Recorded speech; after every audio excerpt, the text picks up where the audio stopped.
Antes que Roma se erguesse como império dominador de terras e mares, antes que seus aquedutos cruzassem vales e suas legiões marchassem por toda a bacia do Mediterrâneo, ela era apenas uma aldeia modesta às margens do rio Tibre.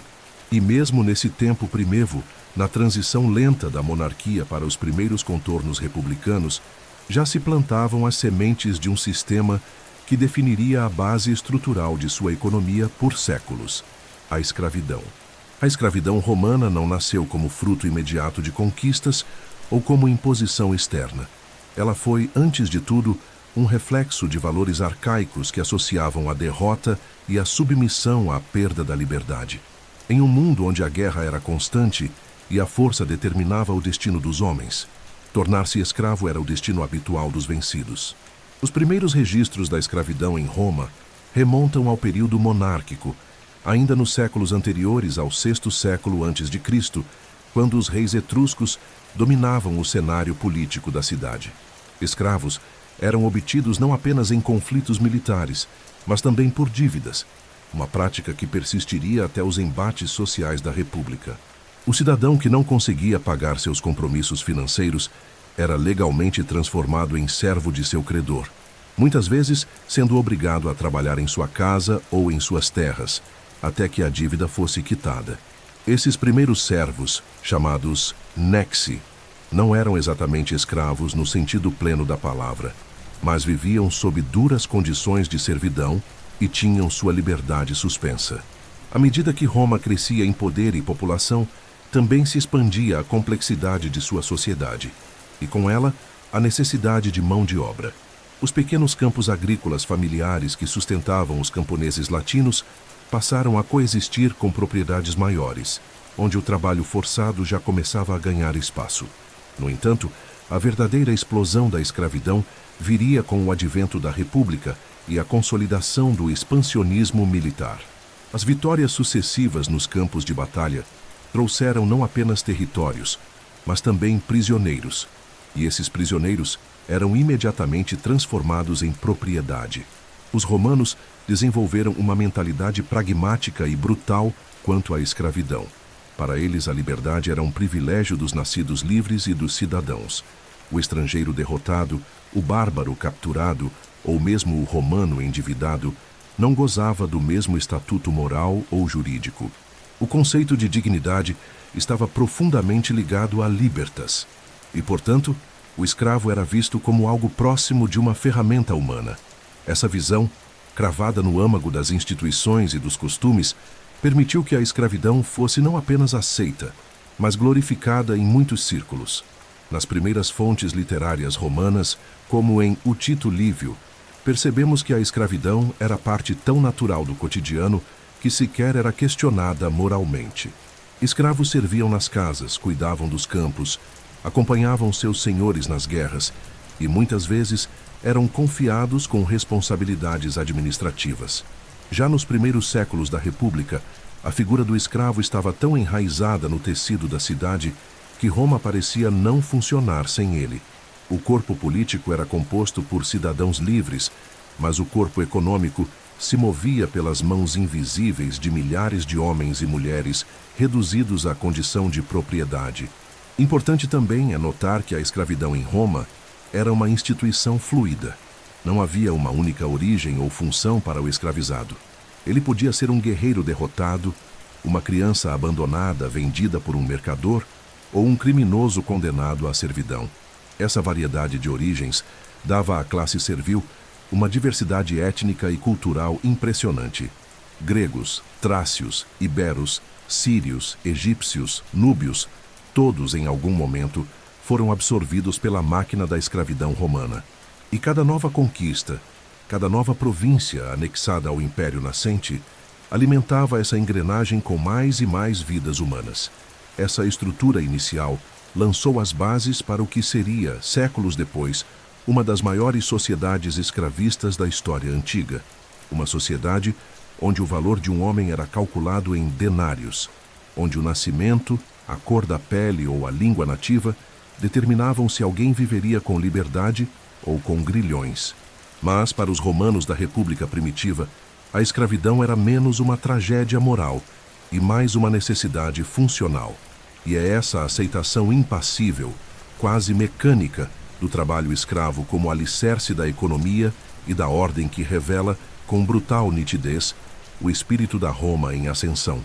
Nas próximas fases da história romana, veremos como essa prática se expandiu exponencialmente, moldando não apenas a economia do campo e das cidades, mas também a cultura, a política, a religião e até mesmo a ideia de império.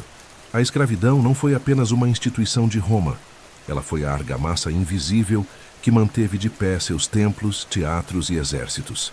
E como veremos, cada pedra erguida, cada estrada pavimentada, cada colheita abundante carrega silenciosamente a marca de um escravo que jamais teve o direito de ser lembrado pelo nome, ao passo que Roma deixava de ser uma potência regional e se transformava em protagonista das guerras pela hegemonia do Mediterrâneo. A engrenagem da escravidão tomava proporções colossais. O que começou como uma prática pontual tornou-se um sistema institucionalizado, alimentado não apenas por dívidas ou nascimento, mas sobretudo pelo maior combustível da expansão romana, a guerra. Em cada território conquistado, em cada cidade sitiada, em cada povo subjugado, surgia um novo contingente de corpos humanos que seriam destinados ao mercado de escravos. E era essa multidão silenciosa, derrotada nas sombras dos triunfos romanos, que se tornava o esteio invisível da economia do império. A lógica era simples e implacável. Vencer significava tomar tudo do inimigo: terras, riquezas e pessoas. Os vencidos que não eram mortos eram aprisionados, e os aprisionados eram vendidos. Desde o século IV a.C., com a expansão na Península Itálica, os generais romanos já traziam para casa milhares de prisioneiros. Mas foi após as guerras púnicas, principalmente no final do século III a.C., que a máquina escravocrata de Roma atingiu nova escala. A vitória sobre Cartago não só garantiu supremacia marítima e territorial, mas também abriu as portas para a captura sistemática de escravos em grande escala, com destaque para a Sicília, a Espanha e a Grécia. As guerras macedônicas, travadas entre os séculos III e II a.C., renderam a Roma milhares de cativos gregos, entre eles filósofos, arquitetos, professores, médicos, poetas. Diferente do que se poderia imaginar, esses homens cultos e civilizados também foram transformados em mercadoria, não para as minas ou lavouras, mas para servir como símbolos de prestígio nas mansões das famílias senatoriais. Assim, Roma não apenas conquistava terras e culturas, mas as absorvia pela servidão, moldando-as ao seu gosto, controlando seu saber e usufruindo de seus frutos. O escravo de guerra, portanto, não era apenas um corpo a ser explorado, mas uma riqueza intelectual, uma ferramenta viva. Nos relatos de que Políbio Tito Livio, observamos como os despojos das campanhas militares incluíam incontáveis prisioneiros. Em muitas ocasiões, a quantidade era tão grande que os preços dos escravos desabavam nos mercados locais. Um exemplo célebre ocorreu após a tomada de Siracusa, quando milhares de habitantes foram levados como cativos e vendidos em massa. O lucro dessas transações ia diretamente para os generais oficiais e não raramente para os próprios soldados que recebiam parte dos espólios. A guerra, portanto, não era apenas um exercício de poder e glória, era uma indústria, e os escravos eram sua moeda mais valiosa. O processo de captura, no entanto, era brutal. Cidades vencidas que resistiam até o fim enfrentavam punições exemplares. Homens eram assassinados, mulheres e crianças escravizadas, e os sobreviventes marchavam acorrentados por longas distâncias até os portos, onde eram embarcados e transportados como carga. Muitos morriam antes mesmo de chegar ao destino final. Aqueles que sobreviviam passavam por um ritual de desumanização. Recebiam marcas, nomes genéricos e eram classificados de acordo com sua força, idade e utilidade. Um trácio jovem e forte poderia ser vendido como gladiador. Uma mulher grega bela e educada poderia se tornar tutora de crianças nobres. Um númida idoso seria relegado às tarefas mais humilhantes em uma fazenda rural. O crescimento do império e o avanço militar geravam uma retroalimentação econômica. Quanto mais Roma conquistava, mais escravos obtinha. Quanto mais escravos tinha, mais podia expandir sua agricultura, sua mineração, sua construção civil. E quanto mais crescia sua economia, mais dinheiro e poder havia para financiar novas guerras. Era um ciclo fechado de dominação e produção, com base na exploração humana. E o Estado romano, ciente disso, incentivava esse modelo, premiando seus generais e permitindo que os lucros da guerra fossem, em grande parte, privatizados. Era a vitória transformada em lucro, a glória traduzida em moedas, a espada tornada a arado, mas empunhada por mãos cativas. As praças e mercados das grandes cidades romanas eram abastecidas continuamente com esses seres humanos capturados. Em Roma, no Fórum Boário e em áreas periféricas, feiras de escravos reuniam comerciantes, compradores e intermediários. Os recém-chegados eram exibidos como gado. Tinham que andar nus, demonstrar seus músculos, sua voz, seus conhecimentos, se os tivessem. Ganhavam placas penduradas no pescoço com suas qualidades. A presença constante de escravos de guerra, vindos dos 4 cantos do mundo conhecido, transformava a própria fisionomia de Roma. Múltiplos idiomas eram ouvidos nas ruas, deuses estrangeiros se infiltravam nos ritos domésticos, e culturas diversas conviviam, todas sob o domínio da escravidão. No final do século II a.C., a presença desses escravos de guerra já era tão numerosa que provocou não apenas mudanças econômicas, mas também tensões sociais. Pequenos proprietários livres, arruinados pela competição com latifúndios abastecidos por mão de obra escrava, migravam para Roma em busca de pão e assistência. Começava a se formar uma massa urbana empobrecida e sem função produtiva, sustentada pelo Estado com grãos subsidiados, enquanto os campos eram lavrados por cativos. Assim, a expansão da escravidão de guerra provocava um paradoxo: enriquecia a elite e minava a base social da República. Ao longo dos séculos, esse modelo consolidou-se como o motor oculto do Império Romano. A escravidão alimentada pela guerra tornava possível a existência de cidades monumentais, arenas colossais, palácios luxuosos e exércitos permanentes. Mas, por trás de cada mosaico, cada coluna de mármore, cada colheita farta, havia um corpo vencido, uma alma ferida, um nome apagado.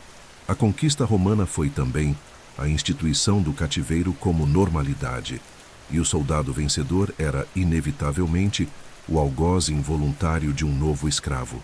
Quando se imagina a Roma antiga em sua opulência, é impossível dissociar essa imagem da presença constante e silenciosa dos escravos domésticos.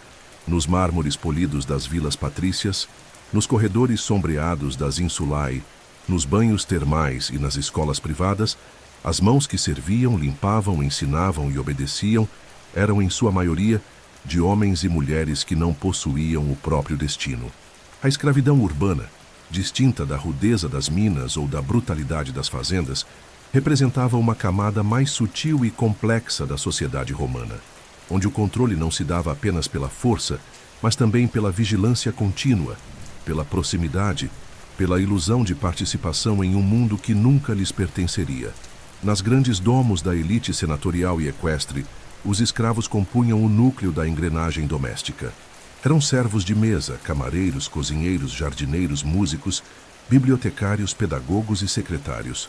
Um lar romano de alta posição poderia ter dezenas, às vezes centenas de escravos, organizados em hierarquias precisas, como se fossem um pequeno estado. Alguns eram especializados, treinados desde a juventude para funções específicas. Outros viviam à disposição, prontos para qualquer ordem do dominus, o senhor da casa.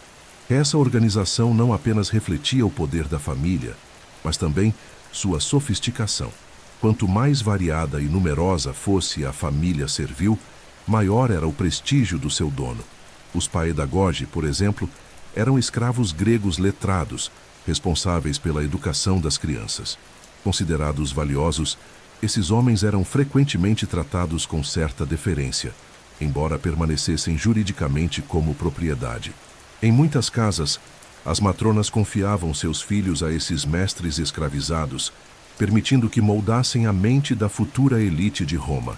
Outros escravos urbanos atuavam como escribas, contadores e até médicos, profissões de prestígio, que paradoxalmente podiam ser exercidas por pessoas desprovidas de liberdade.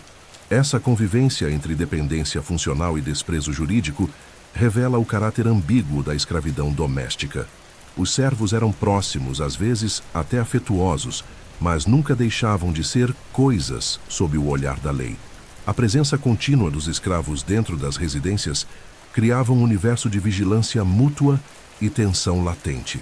Os senhores temiam conspirações, envenenamentos, fugas. Os escravos viviam sob a ameaça constante de punições, castigos físicos ou da simples revenda para um novo dono. As leis permitiam aos senhores infligir penas severas por atos considerados desrespeitosos ou preguiçosos. Em casos extremos, todos os escravos de uma casa podiam ser executados se um deles assassinasse o senhor, mesmo sem a participação dos demais, como ficou tristemente célebre no caso de Pais Lúcio Pedâneo II, ocorrido em meados do primeiro século depois de Cristo, quando cerca de 400 escravos foram condenados à morte por causa do assassinato de seu mestre. Apesar do controle severo, havia estratégias mais sutis de dominação. Muitos senhores estimulavam a rivalidade entre os escravos, premiavam a delação, ofereciam recompensas por fidelidade e permitiam pequenos privilégios a alguns escolhidos. Assim, criavam divisões internas que enfraqueciam a solidariedade entre os cativos. A escravidão urbana, embora mais refinada que a rural, exigia do escravo uma constante performance de obediência, inteligência emocional e vigilância sobre os próprios sentimentos. Uma palavra fora do tom, um gesto de cansaço, um olhar de desdém podia custar caro. Curiosamente, muitos dos escravos urbanos desejavam com fervor a manumissão, a libertação formal, não para abandonar seus antigos senhores, mas para continuar vivendo sob sua proteção como libertos. Isso porque o ex-escravo, uma vez liberto, muitas vezes não possuía bens, casa ou rede de apoio. Ao permanecer próximo à antiga casa, podia continuar exercendo funções, agora como cliente do seu antigo dominus, inserindo-se na complexa rede de patronato que sustentava as relações sociais de Roma. A liberdade, nesse contexto, não era sinônimo de autonomia plena, mas uma mudança de posição dentro de uma teia social ainda profundamente hierarquizada. Além das casas particulares, os escravos urbanos também estavam presentes nas estruturas públicas. Trabalhavam nas termas, nos teatros, nos armazéns do Estado, nos corpos auxiliares do exército, nos templos e até no palácio imperial. O próprio imperador dispunha de uma vasta rede de servos, incluindo eunucos, intendentes, arquitetos e cozinheiros, todos recrutados entre os escravos mais hábeis e confiáveis. Com o tempo, alguns desses indivíduos tornaram-se figuras influentes, capazes de interferir em decisões administrativas e políticas. Ainda assim, bastava uma acusação, uma suspeita ou um gesto de desobediência para que fossem descartados como objetos quebrados. A escravidão urbana revela com clareza cruel a capacidade romana de organizar a desigualdade com eficiência e aparência de civilidade. Era um sistema onde a violência era sutil, o controle era psicológico e a liberdade era um prêmio inalcançável. O escravo doméstico, ao contrário do que se poderia supor, não vivia melhor que o escravo do campo. Vivia mais vigiado, mais escrutinado, mais exposto aos caprichos da elite. E mesmo em meio ao mármore e ao luxo, carregava nos olhos a mesma dor ancestral dos que haviam sido vencidos, vendidos e esquecidos. Ao olharmos para as ruínas das antigas domos romanas, com seus átrios silenciosos, mosaicos delicados e jardins internos, devemos nos lembrar de que esses espaços eram sustentados por vidas apagadas, por histórias que a história não registrou. A glória de Roma se escrevia sobre o silêncio dos que limpavam o chão, serviam o vinho, educavam os filhos e morriam sem jamais possuir um sobrenome. No centro do mundo romano, onde tudo parecia brilhar, existia uma escuridão íntima e constante, o olhar calado do escravo, enquanto os mármores das vilas urbanas Reluziam sob o sol da Itália, longe dos olhos da aristocracia e das multidões das cidades. Vastas extensões de terra eram cultivadas por mãos escravizadas, em jornadas brutais que começavam antes do amanhecer e terminavam muito depois que a última luz do dia desaparecia no horizonte.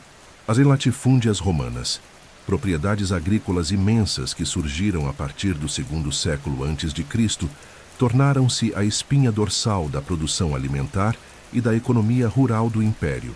E no centro desse sistema, como força motriz silenciosa e incansável, estavam os escravos rurais. Essas propriedades, especialmente no sul da Itália, na Sicília, na Espanha e em outras regiões férteis do império, produziam cereais, azeite, vinho e outros produtos essenciais em larga escala.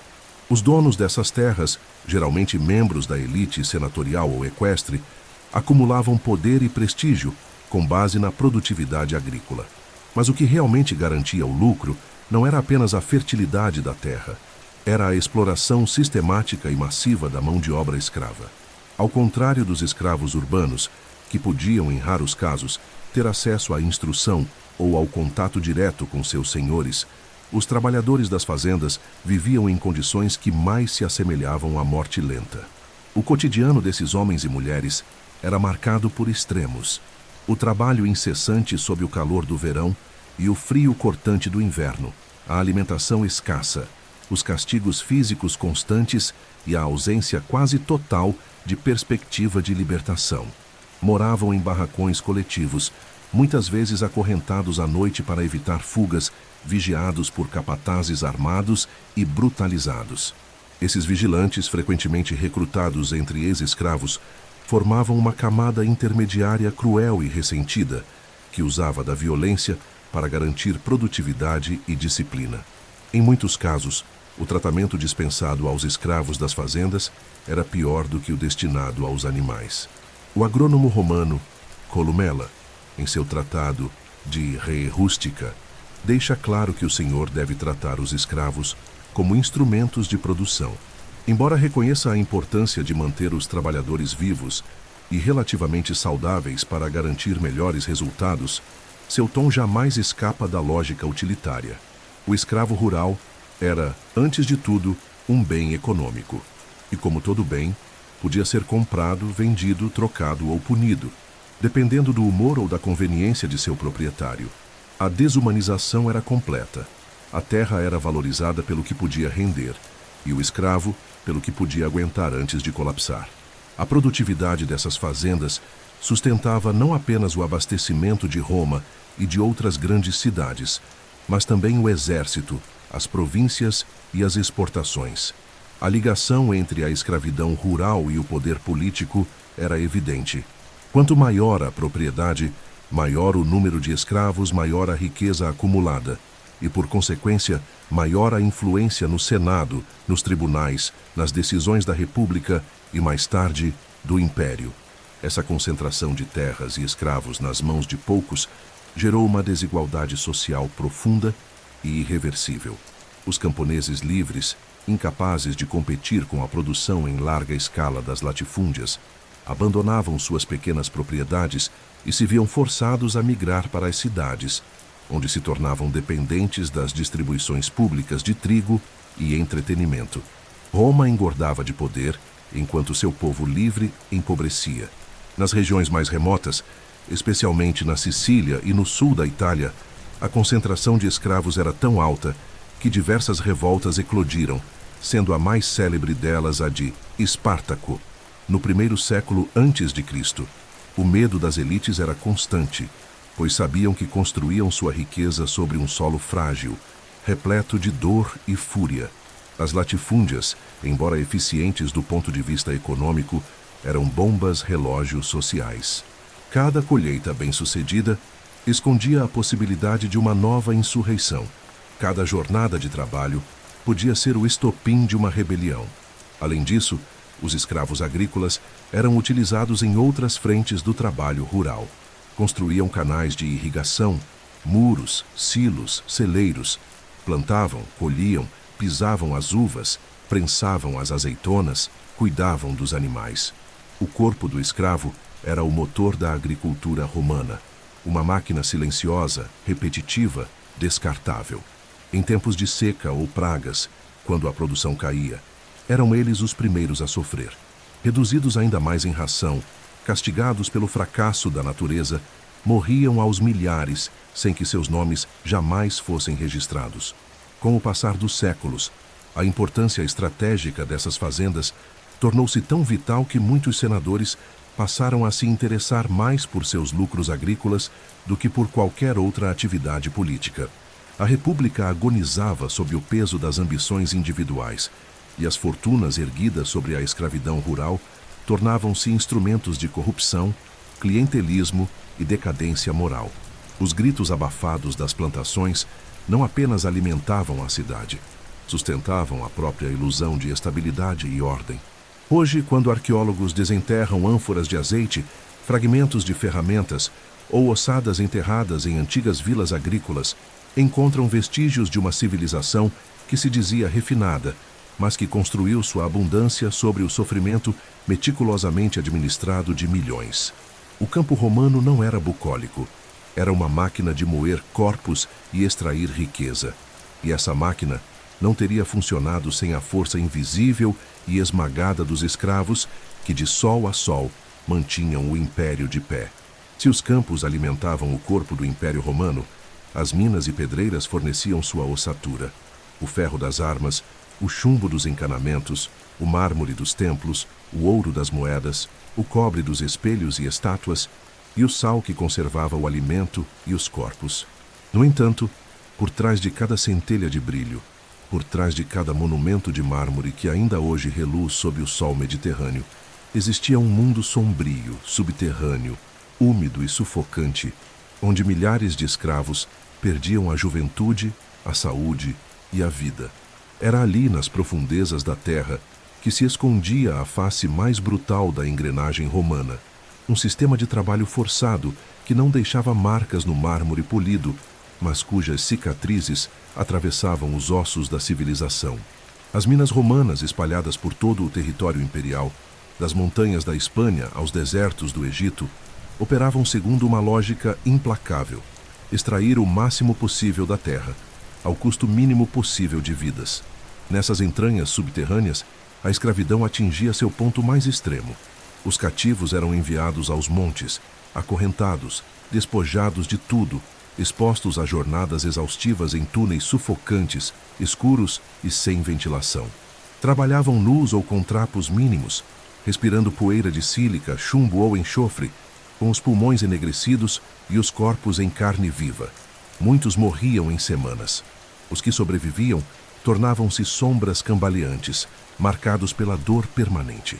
A extração de metais preciosos como ouro e prata era vital para a economia monetária romana. O Estado, por meio de contratos com empresários ou diretamente por administração imperial, explorava intensamente regiões como Las Médulas, na atual Espanha, um dos maiores complexos de mineração do mundo antigo. Ali, milhares de escravos moviam terras, escavavam encostas, desviavam rios, tudo em nome da riqueza, que abasteceria o tesouro público e o luxo privado. Plínio, o Velho, ao descrever essas minas, afirmava que nenhum negócio humano era tão destrutivo. Ele mesmo dizia que lá não se vive, sobrevive-se por um intervalo breve entre o sofrimento e a morte. Mas as minas não estavam sozinhas nesse inferno produtivo. As pedreiras romanas, como as famosas de mármore de Carrara, no norte da Itália, também empregavam multidões de escravos. Ali, o objetivo era extrair blocos gigantescos de rocha para ornamentar templos, fóruns, palácios e termas. O trabalho exigia força sobre-humana, precisão e resistência. Os cativos usavam alavancas, martelos, cordas e cunhas de madeira embebidas em água que, ao se expandirem, quebravam as pedras. Os riscos eram imensos: quedas, esmagamentos, lacerações. Cada coluna erguida no Capitólio ou no Panteão tinha seu preço medido em sangue e ossos. Além das minas e pedreiras, os escravos também eram amplamente utilizados em obras públicas. As legiões romanas, famosas por sua disciplina, frequentemente comandavam a construção de estradas, pontes, portos, aquedutos e muralhas. mas a mão que carregava as pedras, que misturava o cimento, que erguia os pilares, era quase sempre a do escravo. Em Roma e nas grandes cidades do Império, projetos monumentais como os banhos de Caracalla, o Coliseu ou o Aqua Claudia dependiam de legiões inteiras de trabalhadores forçados. A grandiosidade arquitetônica de Roma foi construída com suor involuntário. Nas frentes de obra, os escravos eram tratados como ferramentas descartáveis. Quando um morria, era substituído. Quando adoecia, era deixado de lado até que morresse. Não havia assistência médica, não havia descanso. O corpo era consumido até o limite. A produtividade era a única medida de valor. O resultado final, a obra finalizada, o monumento erguido, isso sim era celebrado, ovacionado, eternizado. A dor que o ergueu, essa era ignorada, esquecida, deliberadamente apagada da narrativa. A presença dos escravos na infraestrutura romana também se estendia aos portos e arsenais. Eles carregavam cargas, construíam navios, manejavam guindastes de madeira, limpavam esgotos, reparavam aquedutos, desobstruíam galerias. Onde houvesse necessidade de força física e ausência de direitos, ali estava o escravo. A cidade funcionava com precisão impressionante, mas por trás dessa eficácia havia um sistema desumano. A escravidão era o cimento invisível das estruturas romanas. Sustentava sem ser vista, fazia sem ser lembrada. O império, ciente da importância dessas obras, investia massivamente nelas. E quanto mais infraestrutura se erguia, mais trabalhadores eram consumidos. A lógica era circular.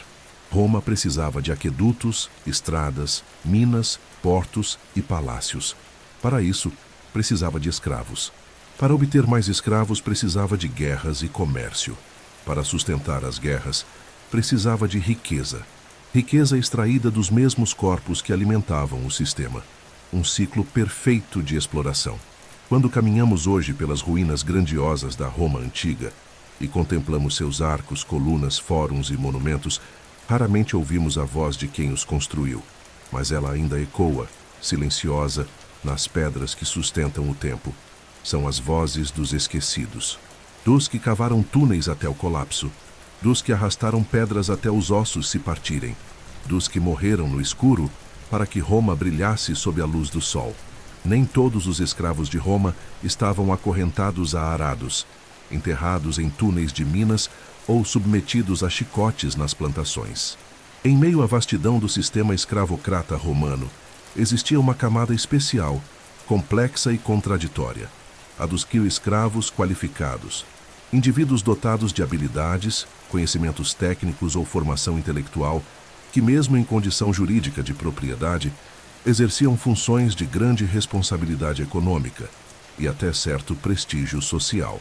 Esses homens e mulheres, embora ainda desprovidos de liberdade, navegavam nos corredores do poder, do comércio, das artes e das finanças, formando uma elite servil que desempenhava papel crucial no funcionamento do império.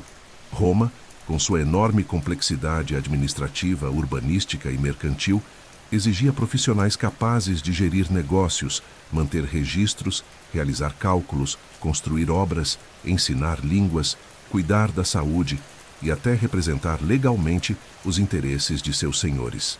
Muitos desses cargos eram ocupados por escravos especializados, que recebiam formação específica ou traziam saberes de suas terras de origem. Gregos, egípcios, sírios, trácios e africanos aportavam à cidade eterna com uma bagagem cultural que, mesmo sob o peso da escravidão, os tornava úteis e, portanto, valiosos diante da sociedade romana. Um dos papéis mais estratégicos era o do puniscravo comerciante, também conhecido como servus negotiator. Este escravo era autorizado por seu senhor a administrar negócios, abrir lojas, representar sociedades comerciais, negociar empréstimos e firmar contratos. Para isso, recebia um tipo de capital inicial chamado peculium, uma quantia de dinheiro que, embora tecnicamente pertencente ao senhor, era controlada pelo escravo como se fosse sua. Com essa quantia, ele comprava mercadorias, contratava ajudantes, negociava produtos e expandia a riqueza do seu dominus. Em muitos casos, o sucesso do empreendimento permitia ao escravo, com o tempo, comprar sua própria liberdade. Mas o risco era sempre real. Todo o lucro era do senhor, e qualquer prejuízo recaía integralmente sobre o escravo gestor. Outro grupo notável era o dos escravos artesãos e técnicos. Carpinteiros, ferreiros, pedreiros, oleiros, vidraceiros, pintores e escultores. Muitos eram servos altamente treinados que viviam e trabalhavam nas propriedades de seus donos ou em oficinas especializadas, as officinae. Esses escravos não apenas produziam bens valiosos, como também transmitiam saberes técnicos às gerações seguintes. As vilas romanas frequentemente possuíam ateliês, onde mosaicos, esculturas e pinturas eram feitos por mãos escravizadas, com precisão e maestria. E mesmo diante da beleza de suas criações, raramente recebiam reconhecimento. A obra era atribuída ao Senhor. O artista permanecia invisível. No campo da medicina, surpreendentemente, muitos médicos romanos eram escravos. Vindos principalmente da Grécia, esses homens eram formados em escolas tradicionais e, ao serem escravizados, tornavam-se instrumentos preciosos. Tratavam doenças, realizavam cirurgias, cuidavam de partos e, em alguns casos, atendiam figuras públicas de alto escalão. O paradoxo era evidente. Um escravo podia segurar a vida de um senador nas mãos, mas não podia escolher seu próprio destino. Mesmo assim, médicos escravos acumulavam prestígio e, em muitos casos, conseguiam a liberdade por meio da manumissão honrosa. Também entre os escravos havia-se intelectuais e artistas. Poetas, dramaturgos, filósofos e bibliotecários serviam aos interesses culturais da elite. A educação romana, especialmente entre os filhos da nobreza, era muitas vezes confiada a pedagogos escravos, geralmente gregos, que ensinavam gramática, retórica, lógica e moral. Era uma relação ambígua. O mestre era um cativo, o aluno um cidadão livre. O conhecimento, nesse contexto, tornava-se um bem transacionável, e o escravo um meio de transmiti-lo. A presença desses escravos qualificados revela uma verdade essencial do mundo romano.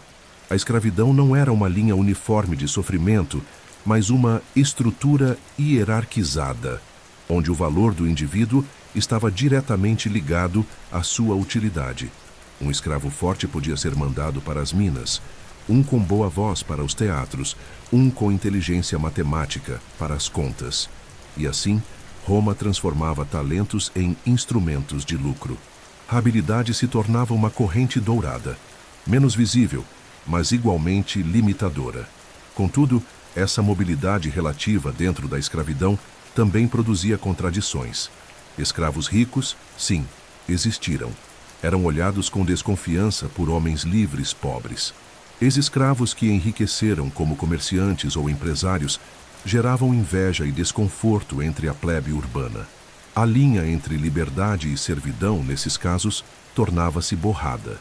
E Roma, com toda a sua rigidez social, era obrigada a tolerar essas ambiguidades, pois delas extraía poder e eficiência. Os libertos que surgiam desses processos, muitos dos quais ex-escravos qualificados, compunham uma nova camada social, a dos liberti. Eles podiam casar, possuir bens, formar clientelas e até ascender economicamente. Alguns se tornaram tão influentes que seus descendentes chegaram a ocupar posições políticas e militares.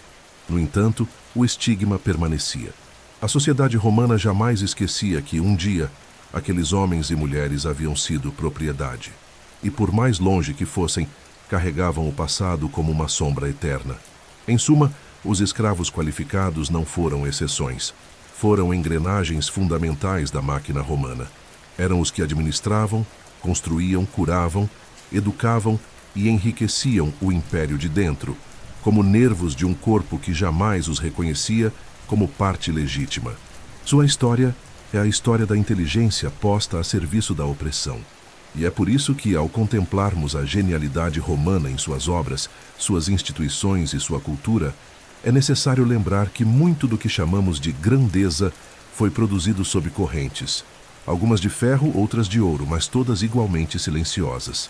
Por trás da pompa dos triunfos romanos, das colheitas abundantes das latifúndias, dos espetáculos teatrais e dos banhos públicos, existia uma cena cotidiana, brutal e essencial: o mercado de escravos.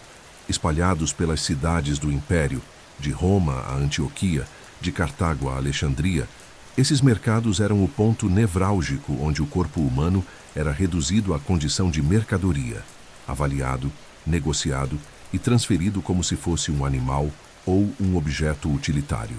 O mercado de escravos não era um submundo oculto da sociedade romana. Pelo contrário, era um pilar central de sua economia, uma instituição tão normalizada quanto as feiras agrícolas ou os tribunais de justiça. Na própria cidade de Roma, áreas como o Fórum Boário, originalmente destinado ao comércio de gado, também abrigavam o tráfico humano. Ali, em pleno coração da capital imperial, centenas de escravos recém-chegados, muitos vindos das guerras nas fronteiras ou do interior das províncias, eram expostos ao olhar atento dos compradores. Amarrados, nus ou quase nus, os homens, mulheres e crianças ficavam em pedestais. Giravam os corpos sob ordens. Tinham suas dentições examinadas, seus músculos apalpados, suas cicatrizes interrogadas. Sobre o pescoço pendia uma pequena tábua, o titulus, que indicava suas qualidades, origem, idade e eventuais defeitos, como doenças, antecedentes de fuga ou problemas comportamentais. A linguagem comercial era precisa, cruel e desprovida de pudor. Um escravo forte, jovem e obediente tinha valor elevado. Uma mulher bela e submissa podia ser vendida por preços ainda mais altos, especialmente se fosse virgem ou educada. Crianças saudáveis eram procuradas por famílias que desejavam criados desde a infância. Já escravos mais velhos, com marcas de punição, dentes quebrados ou saúde debilitada, eram vendidos a preços reduzidos, muitas vezes em lotes, como sobras do comércio. As descrições encontradas em inscrições e contratos revelam que cada aspecto do ser humano era transformado em cifra. A alma era ignorada. O valor residia na função. Os leilões eram realizados ao ar livre ou em espaços fechados, onde os mercadores podiam exibir seus produtos com maior controle. Em muitos casos, os escravos passavam por lavagens, unturas com óleos e até maquiagem para parecerem mais apresentáveis. Algumas casas especializadas dispunham de salões com iluminação planejada, odores agradáveis e vendedores habilidosos que sabiam persuadir os clientes com discursos engenhosos. A técnica de venda era refinada. Exaltava-se a docilidade, a inteligência, a força ou até mesmo a fertilidade da escrava, caso o comprador desejasse ampliar sua propriedade por meio de filhos. O valor dos escravos variava enormemente conforme o mercado, a época e as condições políticas. Durante períodos de guerra e expansão, como nas guerras macedônicas ou nas campanhas de César nas Gálias, a oferta de prisioneiros era tão grande que os preços despencavam. Já em tempos de paz ou crise, quando o fornecimento era mais escasso, os valores aumentavam, especialmente para escravos qualificados. Fontes como Cícero e Suetônio relatam compras que chegavam a cifras astronômicas, como no caso de músicos, mestres gregos ou médicos altamente requisitados. Além das compras diretas, havia também o sistema de aluguel de escravos, especialmente nas cidades. Senhores que não desejavam vender seus servos, mas queriam lucrar com suas habilidades, os alugavam por dias, semanas ou meses. Um escriba, por exemplo, podia ser alugado para redigir documentos oficiais. Um artesão podia trabalhar em uma obra pública por tempo determinado, recebendo pagamento direto do Estado, que era, na verdade, transferido ao dono do escravo. Essa prática ampliava a circulação econômica da escravidão e revelava sua total integração ao tecido urbano. O mercado de escravos era regulado por leis específicas, como a responsabilidade do vendedor por vícios ocultos. Se um escravo vendido apresentasse doenças mentais, comportamento violento ou tentativas de fuga não previamente informadas, o comprador podia exigir a devolução ou o reembolso.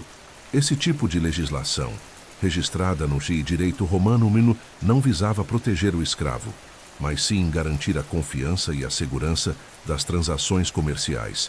A justiça romana se preocupava mais com o bom funcionamento do mercado do que com o destino das vidas negociadas. Havia também feiras periódicas em regiões provinciais, especialmente em portos movimentados e cidades fronteiriças. Nesses locais, os escravos eram frequentemente misturados com outros bens, gado, grãos, tecidos, reforçando a percepção de que o corpo humano era apenas mais uma mercadoria no entreposto do mundo romano. Em algumas províncias, as crianças capturadas em aldeias saqueadas eram separadas de suas famílias, marcadas com ferro quente e transportadas por longas distâncias até os centros comerciais do império. A viagem, realizada em más condições, muitas vezes custava a vida de dezenas antes mesmo da chegada ao destino. O mais aterrador, porém, era a normalização desse comércio. Para o cidadão romano médio, o mercado de escravos era tão cotidiano quanto o de verduras. Não havia choque, nem vergonha. Escravos não eram pessoas. Eram propriedades com nome, preço e utilidade. E quando morriam, eram substituídos com a mesma naturalidade com que se trocava uma ferramenta quebrada. Essa banalização da existência reduzia os horrores da escravidão a uma operação contábil, perpetuando um sistema que, por mais cruel que fosse, se mantinha invisível aos olhos da maioria. E assim, nos mercados, nas praças, nos fóruns e nas docas, Roma construía sua glória sobre a exposição pública da dor privada.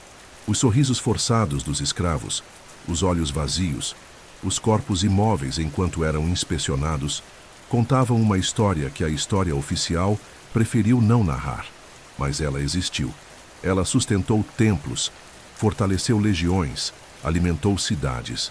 E seus ecos ainda ressoam nas pedras, nas ruínas, nos registros fragmentários de um mundo que sabia vender corpos, mas se recusava a ver suas almas.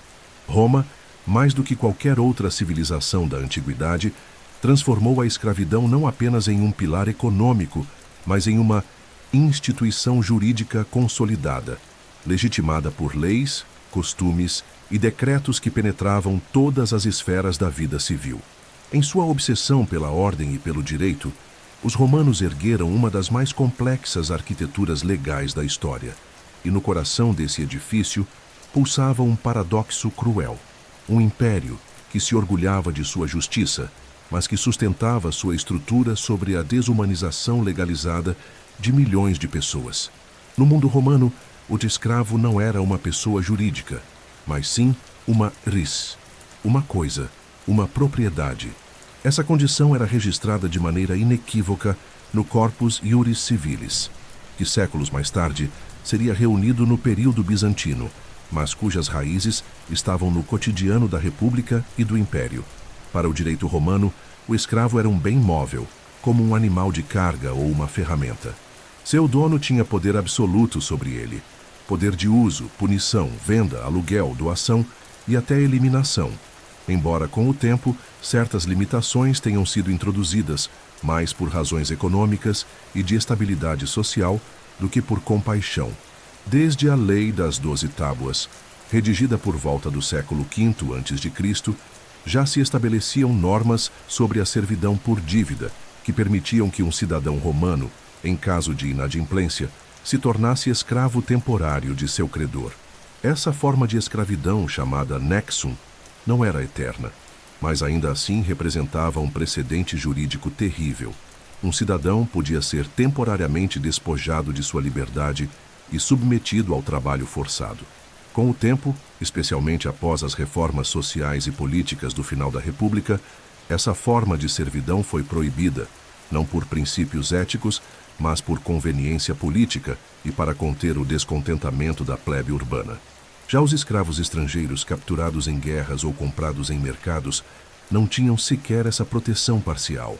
Podiam ser punidos fisicamente sem restrição, vendidos a qualquer momento, separados de suas famílias, marcados com ferro quente e mortos, sem que o senhor fosse responsabilizado. pelo menos até os períodos imperiais mais tardios. A punição era parte essencial da estrutura escravocrata. Os castigos variavam de açoites e confinamentos a mutilações e execuções públicas. O temor era utilizado como instrumento de controle, e o aparato legal servia para institucionalizar essa lógica. Com o passar dos séculos, surgiram algumas regulações pontuais, não para proteger os escravos em si, mas para evitar abusos que pudessem causar instabilidade social. O imperador Augusto, por exemplo, estabeleceu certas regras sobre a libertação de escravos, visando conter o crescimento excessivo da população liberta. Mais adiante, Adriano proibiu a execução arbitrária de escravos por seus senhores sem julgamento prévio, e Antonino Pio Paz introduziu medidas que permitiam aos escravos denunciar maus tratos a magistrados, desde que sobrevivessem até o tribunal. Essas reformas, por mais que pareçam sinais de avanço, mantinham intacta a essência do sistema. O escravo continuava sendo uma coisa, apenas com mais limites ao seu uso. O próprio direito penal romano reforçava essa visão. Se um escravo cometesse um crime, era punido com ainda mais severidade do que um cidadão. Se um senhor fosse assassinado dentro de casa, todos os escravos do domicílio podiam ser legalmente executados, mesmo que não tivessem participado do crime. Esse princípio, sustentado pela lógica da prevenção, transformava o corpo servil em um coletivo de responsabilidade mútua, mais um mecanismo de vigilância e controle interno. O caso de Malúcio Pedânio II, no primeiro século depois de Cristo, em que cerca de 400 escravos foram mortos por conta do assassinato de seu senhor, mesmo sem provas de conluio, é um dos episódios mais emblemáticos dessa crueldade legal. A figura do peculium, já mencionada anteriormente, também era um conceito jurídico importante. Embora permitisse ao escravo acumular bens e, teoricamente, comprar sua liberdade, o peculium não era propriedade do escravo, mas do seu senhor, que podia tomá-lo de volta a qualquer momento. A lei permitia esse arranjo como forma de incentivo à produtividade e à fidelidade, mas nunca questionava a lógica central da posse. O que o escravo possuía, ele possuía apenas por concessão, não por direito. Sólides manumissões, processos legais de libertação de escravos, podiam ocorrer de diversas formas, por vontade do senhor, por testamento, por compra da liberdade pelo próprio escravo ou como prêmio por bons serviços. Mas mesmo os libertos carregavam estigmas legais. Estavam ligados para sempre ao antigo senhor, que se tornava seu patrono. Não podiam ocupar cargos públicos de alto nível e seus filhos só se tornavam cidadãos plenos na geração seguinte. A liberdade, portanto, vinha com uma corrente invisível. Era uma nova forma de dependência, travestida de emancipação. O império também registrava escravos públicos, os servi publici, que pertenciam ao Estado ou às cidades. Eles trabalhavam em serviços urbanos, obras públicas, manutenção de edifícios e como assistentes em magistraturas. Embora em condições menos brutais que os escravos privados, ainda eram juridicamente objetos. Sua existência reforçava o caráter sistêmico da escravidão. Não era apenas uma prática econômica ou cultural, mas uma estrutura legal profunda e detalhadamente normatizada, inserida em todos os aspectos da administração romana. A relação entre escravidão e direito em Roma é um espelho sombrio do que essa civilização foi capaz de construir. Seu legado jurídico, que influenciaria profundamente o mundo ocidental por milênios, nasceu manchado de sangue. O mesmo império que ensinou ao mundo os princípios da equidade, da jurisprudência e da cidadania, sustentou-se durante séculos sobre uma massa de seres humanos que a lei transformava em sombras. Não há como compreender a profundidade do direito romano sem encarar esse abismo. Uma justiça que se orgulhava da razão, mas que racionalizava a opressão. Se a escravidão romana representava a completa negação da liberdade, a manumissão terceira, paradoxalmente, a promessa silenciosa que mantinha muitos escravos obedientes e esperançosos, a possibilidade, ainda que remota, de conquistar a autonomia e tornar-se um dá-liberto. Contudo, essa liberdade concedida, negociada ou comprada, vinha sempre revestida de limitações sociais, vínculos legais e estigmas profundos. No mundo romano, tornar-se livre não significava necessariamente tornar-se igual. A transição do escravo para o liberto era, na verdade, a passagem de uma servidão explícita para uma liberdade condicional, cercada de obrigações, expectativas e fronteiras invisíveis. A manumissão, ou seja, o ato de libertar legalmente um escravo, podia ocorrer de diversas formas, sendo as mais comuns a manumissão por vontade direta do Senhor, a manumissão testamentária, após a morte do Dominus, a compra da liberdade pelo próprio escravo com seu pecúlio, ou ainda a manumissão informal, muitas vezes realizada publicamente diante de testemunhas. Havia também a manumissão por serviço prestado ao Estado, como no caso de escravos públicos ou soldados escravizados que auxiliavam em campanhas ou tarefas críticas. Contudo, o método mais regulamentado e seguro era o formal, realizado diante de um magistrado ou por meio de registro oficial. Essa concessão de liberdade era juridicamente complexa. Um escravo liberto por meios legais e reconhecido pelo Estado passava a ser um libertus, adquirindo a cidadania romana parcial. Ele podia casar-se legalmente, firmar contratos, acumular riqueza e até adquirir seus próprios escravos. No entanto, continuava sujeito a uma série de obrigações em relação ao seu antigo senhor, agora transformado em patrono. Esse patrono exigia do liberto fidelidade, respeito público, certos serviços, como participação em rituais religiosos ou políticos, e muitas vezes um pagamento periódico. O vínculo de dependência continuava, mas agora sob o manto do clientelismo. Essa estrutura era reforçada pela tradição do patrocínio. O liberto era incorporado à rede de clientela do seu ex-dono, sendo esperado que o apoiasse politicamente, o homenageasse em cerimônias e o reconhecesse como figura de autoridade. Mesmo tendo conquistado a liberdade, sua identidade ainda era definida pelo passado servil. Por isso, muitos libertos permaneciam nas casas dos antigos senhores, ou mantinham relações econômicas e sociais com eles, uma continuidade prática da servidão, embora juridicamente transformada. O acesso à manumissão era desigual.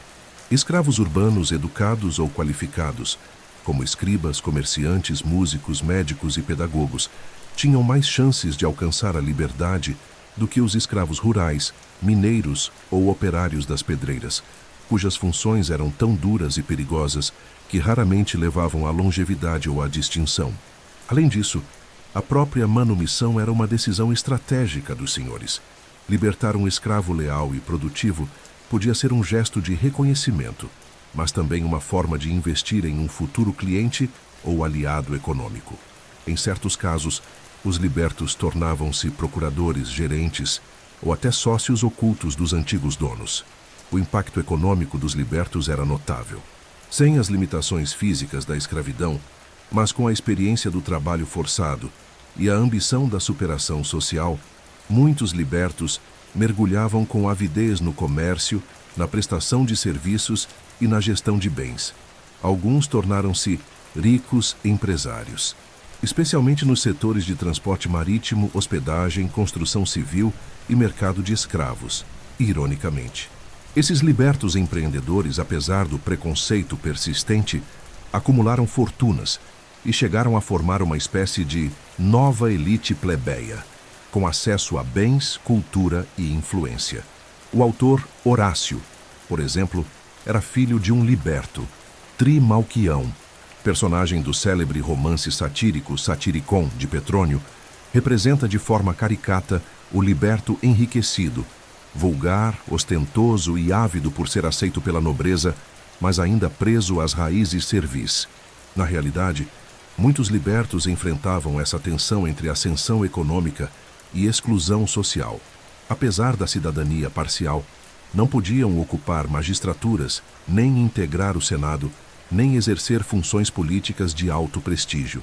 Essa barreira institucional reforçava a cisão entre nascidos livres, ingenuí, e libertos.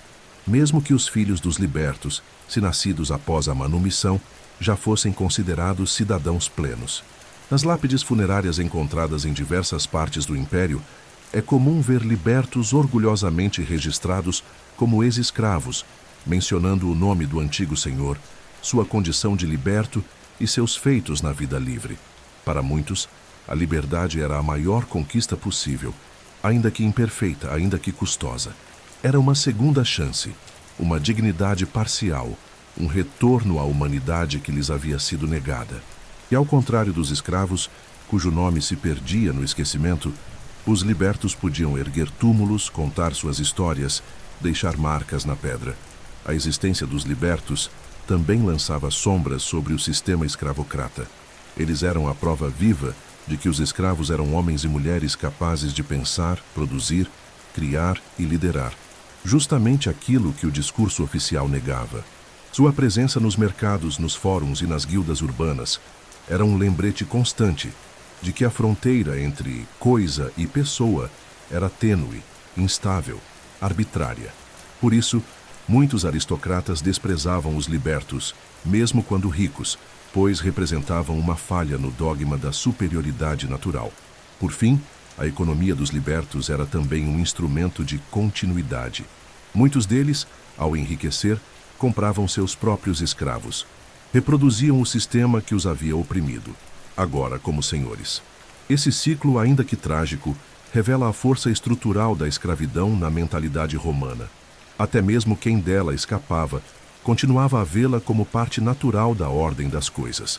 A liberdade em Roma não era uma ruptura, era uma transição condicionada, uma permissão para existir em um novo degrau da pirâmide social, mas sem jamais esquecer quem havia colocado o primeiro tijolo. No coração pulsante da Roma antiga, onde os deuses se multiplicavam em altares públicos e nichos domésticos, onde os sacrifícios perfumavam o ar das praças e as procissões se entrelaçavam às festas cívicas, os escravos caminhavam entre templos e rituais como sombras humanas, toleradas mas jamais plenamente incluídas no sagrado. Para os romanos livres, a religião era um ato de pertencimento político, moral e ancestral. Para os escravizados, era um espaço ambíguo, às vezes abrigo, às vezes fronteira.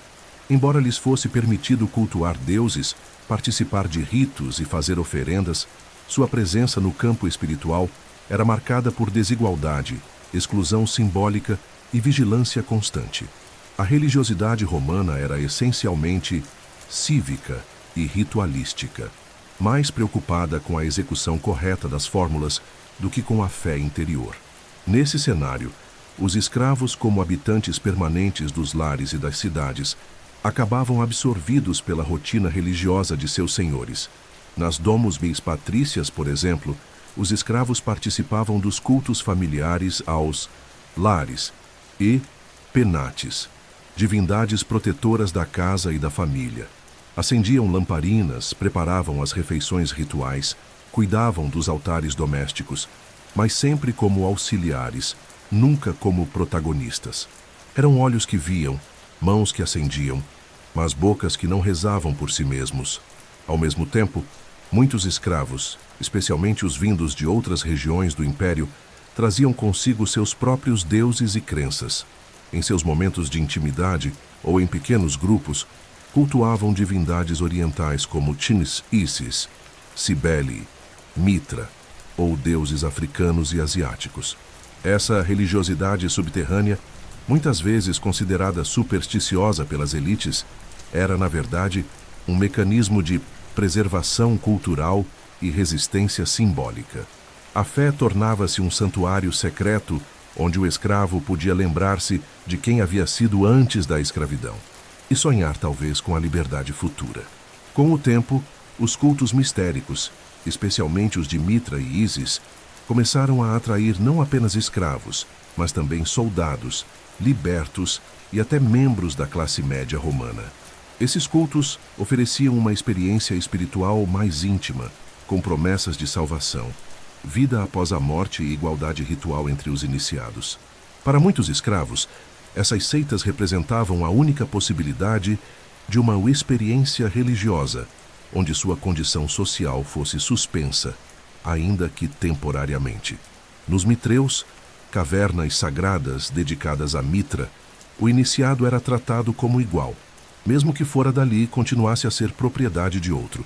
Ainda assim, a inclusão dos escravos na religiosidade pública era cuidadosamente controlada. Em festas como as Saturnálias, realizadas em dezembro, os papéis sociais eram simbolicamente invertidos. Os escravos podiam sentar-se à mesa com os senhores, usar roupas livres, brincar e rir. Mas tudo isso era permitido por poucos dias, num teatro social que, mais do que subversão, servia para reforçar a ordem. Ao permitir que os escravos experimentassem temporariamente uma liberdade festiva, os senhores recordavam a todos que a normalidade, a servidão, voltaria logo. Era uma concessão calculada, como respirar antes de mergulhar novamente. Do ponto de vista legal, os escravos não podiam assumir cargos religiosos oficiais, como sacerdotes ou flamines, sacerdotes dos cultos principais. Tampouco podiam oferecer sacrifícios em nome da cidade, conduzir procissões públicas ou consagrar espaços sagrados. Em muitos casos, não lhes era permitido sequer entrar nos templos maiores. A religião, enquanto expressão da ordem romana, era um espelho da sociedade. Refletia com nitidez cruel quem era cidadão e quem era instrumento. Com a chegada do cristianismo, a relação entre escravos e religião começou a se transformar. Nos primeiros séculos depois de Cristo, as comunidades cristãs ofereciam um discurso espiritual radical. Em Cristo não há mais escravo nem livre, dizia a Epístola de Paulo aos Gálatas. Essa mensagem de igualdade perante Deus, embora não subvertesse imediatamente a estrutura escravocrata romana, introduzia um fermento subversivo. Nas catacumbas, escravos e senhores eram enterrados lado a lado. Nos cultos secretos, partilhavam o pão e o vinho. Pela primeira vez, a fé começava a oferecer não apenas consolo, mas também um embrião de dignidade espiritual. Entretanto, mesmo no cristianismo primitivo, a libertação terrena dos escravos não era prioridade. A salvação era prometida no além, não no agora. Os líderes da igreja, incluindo figuras como o Agostinho de Hipona e Gregório Magno, não condenaram diretamente a escravidão, mas ensinaram que os senhores deveriam tratar bem seus escravos e que os escravos deveriam obedecer humildemente como prova de sua fé. A religião, portanto, transformava a escravidão de uma estrutura jurídica e econômica em uma narrativa teológica. Ser escravo era também uma forma de santificação. Apesar disso, os registros arqueológicos revelam que muitos escravos cristãos eram profundamente devotos. Inscrições funerárias, grafites e pequenos objetos devocionais encontrados em locais como as catacumbas de São Calixto e Domitila, em Roma, mostram orações feitas por servos, referências a martírios e votos de esperança na vida eterna. O sofrimento, nesse novo imaginário espiritual, ganhava sentido. O corpo oprimido não era mais apenas uma máquina, era um receptáculo da graça. A dor ganhava voz. Assim, os escravos romanos transitaram por diferentes territórios espirituais. Foram excluídos dos rituais oficiais, tolerados nos cultos domésticos, acolhidos nos mistérios e evangelizados pelos cristãos. Em cada um desses espaços, a fé servia ora como consolo, ora como instrumento de poder, ora como resistência silenciosa. A religião, para eles, era o lugar onde a alma tentava escapar das correntes do corpo, onde a esperança se disfarçava de reza, onde, mesmo sem altar próprio, ousavam sonhar com um mundo onde fossem vistos não como propriedade, mas como pessoas, diante dos deuses e dos homens. Ao longo da vasta e brutal história da escravidão em Roma, marcada pela submissão silenciosa e pela normalização da violência, houve momentos em que o grito abafado dos oprimidos rompeu as correntes do medo e incendiou o império com uma fúria desesperada. Esses momentos foram raros, sangrentos, muitas vezes esmagados antes de amadurecerem, mas foram reais. Entre todos os levantes registrados nos anais do poder romano, nenhum foi tão marcante, tão temido, tão simbólico quanto a revolta liderada por um homem que se tornaria, contra todas as probabilidades, símbolo eterno da resistência à escravidão. Espartaco, Pampo, originário da Trácia, Espartaco era, segundo fontes como Plutarco Lidio Apiano, um ex-soldado capturado, escravizado e enviado para ser treinado como gladiador na escola de Capua, no sul da Itália. Lá, entre ferros, gritos e sangue derramado em arenas, ele encontrou não apenas o inferno da submissão, mas também a faísca da revolta. Em de 73 anos antes de Cristo, ele e cerca de 70 outros gladiadores romperam os portões da escola, armaram-se com utensílios de cozinha e armas improvisadas e escaparam para as encostas do Vesúvio. Começava ali o que seria conhecido como a Terceira Guerra Servil, o maior levante de escravos da história de Roma. O que começou como uma fuga, logo se transformou em rebelião. Escravos rurais de latifúndios vizinhos, camponeses pobres e até desertores do exército começaram a se juntar a Espartaco. Em poucos meses, o grupo ultrapassava os 40.000 homens. Diferente de outras revoltas isoladas, que terminavam em poucos dias, essa ganhou corpo, organização e propósito. Espartaco não era apenas um líder militar improvisado. Era carismático, estrategista e parecia movido por algo mais profundo do que vingança. A crença de que era possível quebrar o ciclo da servidão, destruir as bases do sistema que os aprisionava e alcançar a liberdade, para ele e para todos. Durante 2 anos, a Roma republicana, então mergulhada em conflitos políticos e militares, foi humilhada repetidas vezes por um exército de ex-escravos. Os rebeldes venceram tropas oficiais, saquearam vilas, libertaram outros cativos e chegaram a controlar regiões inteiras da Itália. O Senado, alarmado, enviou sucessivas legiões contra Espartaco, todas derrotadas. A revolta ganhava proporções épicas. O medo se espalhava entre os nobres. Em cada casa senatorial, em cada domus rural, os olhos se voltavam com terror para seus próprios escravos, temendo que o exemplo de Espartaco se tornasse um estopim incontrolável. Apesar das vitórias, o destino dos rebeldes era incerto. Espartaco, segundo registros, desejava atravessar os Alpes e permitir que seus companheiros retornassem às suas terras natais. Mas muitos dos seus seguidores, embriagados pelo sucesso e pela riqueza saqueada, recusaram. O exército rebelde dividiu-se. O tempo passou. Roma reorganizou-se. E, finalmente, em 71 anos antes de Cristo, o Senado entregou o comando militar ao ambicioso e implacável Marco Licínio Crasso. Este, com disciplina férrea e uma brutalidade calculada, iniciou uma campanha implacável contra os escravos insurgentes. Construiu trincheiras, bloqueios, sufocou rotas de suprimento e, pouco a pouco, cercou Espartaco. A batalha final ocorreu na região da Lucânia. O exército rebelde, encurralado, lutou com ferocidade, mas foi massacrado. Espartaco, segundo Apiano, caiu em combate. Seu corpo jamais foi identificado, talvez como símbolo da eternidade de sua causa. Os sobreviventes foram caçados, executados ou crucificados. Mais de 6.000 escravos foram pregados vivos ao longo da Via Ápia, estrada que ligava Roma a Capua. Cada cruz, cada corpo exposto ao sol e ao escárnio era um aviso. Assim morrem os que ousam desafiar o sistema. Mas o sangue derramado não foi em vão.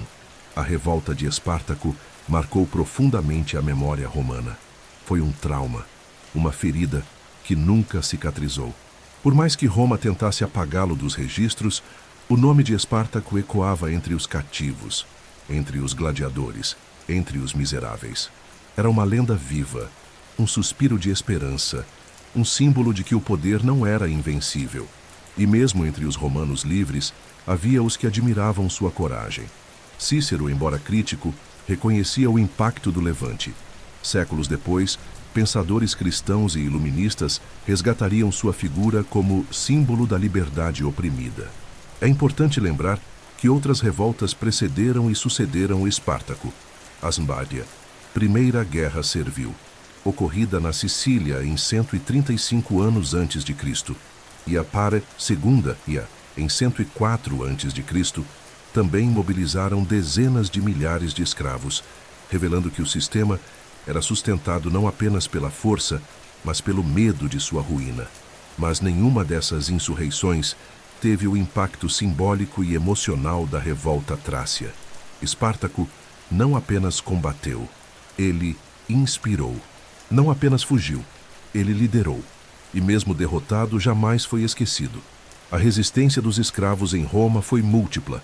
Existiu no corpo que suportava o insuportável, na fuga silenciosa que desafiava o controle, nos cultos secretos que preservavam identidades, nas pequenas sabotagens diárias e, claro, nas grandes rebeliões como a de Espartaco. A opressão nunca foi absoluta. Sempre houve uma fagulha, um gesto, um olhar que dizia: eu ainda sou humano. E essa humanidade, negada pelo sistema, é o que fez da revolta dos escravos não apenas um evento militar, mas uma afirmação existencial. À medida que o Império Romano estendia suas fronteiras para além das colinas do Lácio e dos vales do Tibre, alcançando desertos africanos, florestas germânicas, montanhas balcânicas e ilhas mediterrâneas, a instituição da escravidão não apenas se expandia, ela se transformava, assumindo feições diversas conforme o ambiente, a cultura local e as exigências econômicas de cada província. A escravidão em Roma era uma estrutura centralizada em conceito, mas plural em execução.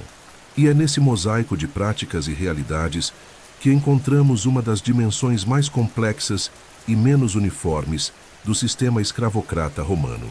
Em regiões como a Sicília, por exemplo, a escravidão rural atingiu proporções massivas e brutais.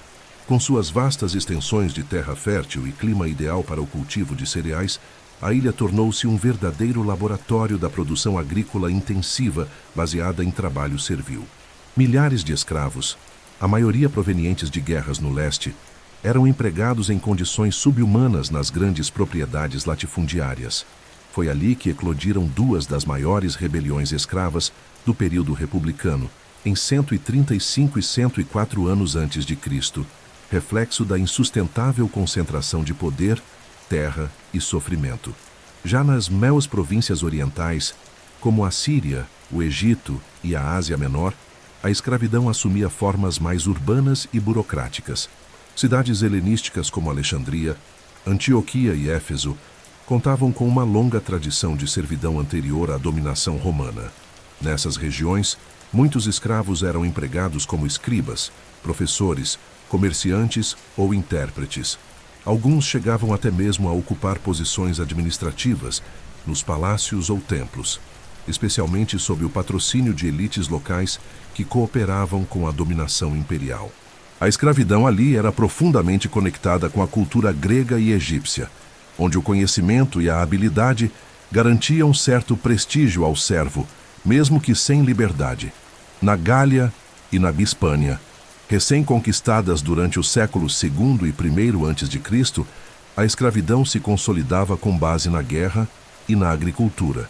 Prisioneiros de tribos celtas e íberas eram levados às minas de prata, chumbo e cobre, ou vendidos para propriedades agrícolas que abasteciam o exército romano.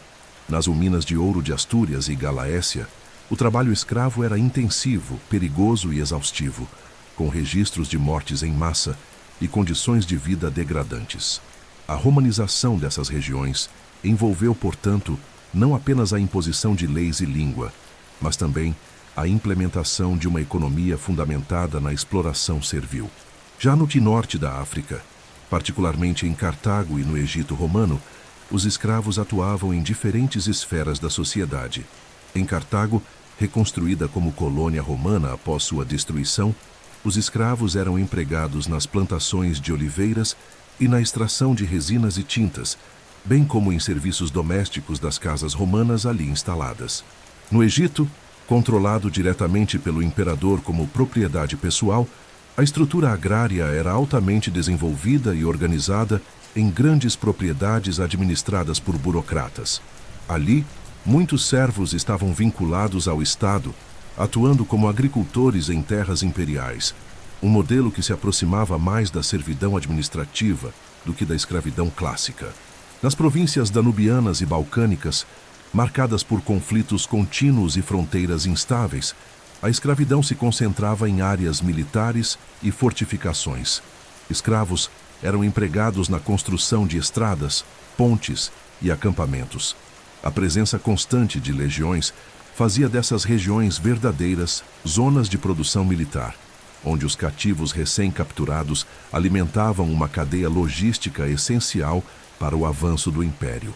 Ali a escravidão era funcional, orientada pela necessidade bélica, uma engrenagem no maquinário da guerra. Nas ilhas do Mediterrâneo, como Creta, Rhodes e Chipre, a escravidão mesclava funções domésticas, agrícolas e comerciais.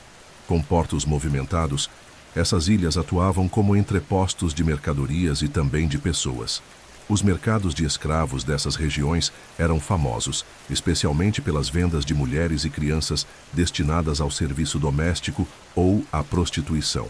O comércio marítimo, vital para a economia imperial, era operado, mantido e alimentado em parte por mãos escravizadas que carregavam, descarregavam, conduziam e mantinham as embarcações. É importante destacar que, embora a lei romana fosse aplicada de forma geral no Império, a implementação local da escravidão era influenciada pela cultura pré-romana de cada região, pela resistência das populações locais e pelas necessidades do momento. Havia governadores mais severos e outros mais moderados. Havia elites provinciais que adotavam o modelo romano integralmente e outras que adaptavam práticas de seus próprios ancestrais. A escravidão, assim, era um espelho da flexibilidade romana. A lei unificava, mas a prática diversificava. Em todo o império, contudo, a condição do escravo era universalmente marcada pela ausência de liberdade. Seu valor dependia de sua função, de sua localização e do quanto podia ser explorado. Mas seu status jurídico permanecia o mesmo: propriedade, não pessoa. A variedade regional da escravidão não alterava sua essência, apenas suas formas de execução. E, em meio a tantas geografias, sotaques, funções e destinos, havia uma coisa em comum: o silêncio. Um silêncio imposto, cultivado e temido pelos senhores. Um silêncio que atravessava oceanos e desertos, ruínas e muralhas. Um silêncio que sustentava o império, mas que, como vimos, em certas províncias, ousava gritar. No século III d.C., o Império Romano mergulhou em um dos períodos mais conturbados de sua existência. Guerras civis, invasões bárbaras, epidemias devastadoras, colapso monetário e instabilidade política abalaram os alicerces que sustentavam Roma há séculos. Foi um tempo de imperadores efêmeros, legiões desleais e fronteiras em ruínas. Mas enquanto os historiadores do passado se concentravam nos nomes dos generais e nas batalhas travadas, um fenômeno silencioso e transformador acontecia nos campos, nas cidades e nas relações econômicas do império. O início do declínio do sistema escravocrata tradicional e o surgimento gradual de novas formas de trabalho compulsório que moldariam o mundo medieval. Durante os séculos de ouro da escravidão, Roma havia garantido um fluxo constante de mão de obra cativa, graças às suas vitórias militares. Cada guerra vitoriosa gerava milhares de prisioneiros, que eram rapidamente inseridos no mercado interno, movimentando fazendas, minas, oficinas e casas senhoriais. Mas com a desaceleração das conquistas e o aumento da pressão nas fronteiras, esse suprimento começou a rarear.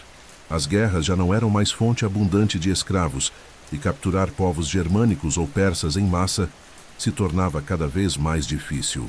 O sistema, até então autorrenovável, começava a falhar. Além disso, as cidades estavam em crise. A desvalorização da moeda, iniciada com a redução do teor de prata no denário, levou a uma inflação galopante, e os grandes proprietários de terras passaram a se afastar das atividades urbanas, buscando segurança e autossuficiência em suas propriedades rurais. Os gastos com escravos, que incluíam alimentação, vestuário, moradia, vigilância e manutenção, começaram a ser considerados excessivos. Muitos senhores optaram por substituir os escravos por trabalhadores livres empobrecidos, que se ofereciam para trabalhar em troca de abrigo, terra para cultivo e alguma proteção. Era o início de uma nova classe social, os colonos coloni. Os coloni eram homens livres, mas sua liberdade era frágil e progressivamente esvaziada. Vivendo em terras alheias, cultivavam parcelas e pagavam tributos ao proprietário, geralmente em produtos agrícolas ou serviços. Não eram comprados ou vendidos como os escravos, mas não estavam atados à terra, e com o tempo, sua condição tornou-se hereditária. Eles não podiam mais abandonar a propriedade sem permissão, nem transferir seus direitos a outros. O Senhor exercia sobre eles um controle cada vez mais semelhante ao que antes exercia sobre os escravos, só que agora revestido de aparência contratual e voluntária. Paralelamente, o NIT Estado romano tentava reestruturar sua base tributária, exigindo que os grandes latifundiários garantissem a produção e o pagamento de impostos, inclusive obrigando-os a manter uma força de trabalho estável em suas terras.